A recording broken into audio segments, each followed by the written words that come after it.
Je trouve que les réactions qu'on vient d'entendre, les réactions à ce fait divers, sont largement excessives. Pourquoi? Parce que il serait rentré dans une boulangerie, on n'aurait pas dit la liberté de faire du pain est en jeu. Hein, c'est de l'emphase. La liberté de la presse en France, elle n'est pas ni plus ni moins menacée avant qu'après. Les journaux, ils sont libres en France.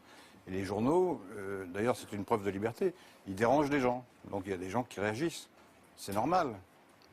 C'est pas normal de faire un acte criminel, mais je parle de la violence verbale ou des attaques verbales. Un rédacteur en chef, moi j'en suis un, on exerce un pouvoir terrible sur les individus. Moi je me Vous voulez souviens... dire pas seulement sur ceux que vous dirigez, mais aussi sur les Alors, sur ceux que je dirige, c'est épouvantable. Mais alors, mais je voulais vous parler des lecteurs. Je parle du public, des citoyens, quoi. Quand on, ou des responsables d'ailleurs. Dans un fait divers ou bien dans une affaire politico-financière, moi je me souviens quand j'entendais presque les rotatifs tourner, il y avait sur la une la tête de quelqu'un que j'accusais, moi, donc j'étais directeur de la publication, de turpitude, d'escroquerie ou de quelque chose. Je me dis, mais bon, je pensais qu'on avait raison, mais quand même, c'est une blessure terrible, c'est une violence symbolique. Et donc les rapports entre les médias et le public sont forcément empreints d'une certaine violence symbolique en tout cas. Et ça a toujours été le cas. Hein, là, on est au centenaire de la guerre de 14. En juillet 14, qu'est-ce qui a intéressé les Français? Pas du tout l'attentat de Sarajevo.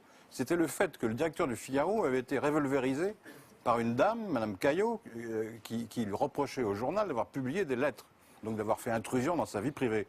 Si aujourd'hui les gens chez qui on fait intrusion avaient la même réaction, alors c'est l'hécatombe des rédacteurs en chef. Vous voyez, donc on voit bien que le niveau de violence, il n'est pas forcément supérieur aujourd'hui qu'il n'était à l'époque. Quand vous étiez journaliste au XIXe siècle, vous pouviez être défié en duel et mourir. C'est arrivé. Et dans les périodes troubles, les révolutionnaires, n'en parlons pas. Il y a des directeurs de journaux pendant la Révolution française, ils ont été tous guillotinés. Donc il y a forcément... Les mots, ce sont des balles souvent. Les mots sont des balles. Et donc ça crée des réactions. Et moi je ne m'étonne pas, et je ne me scandalise pas. On passe notre temps à taper sur les hommes politiques. Que de temps en temps il y en a qui réagissent, je trouve ça normal.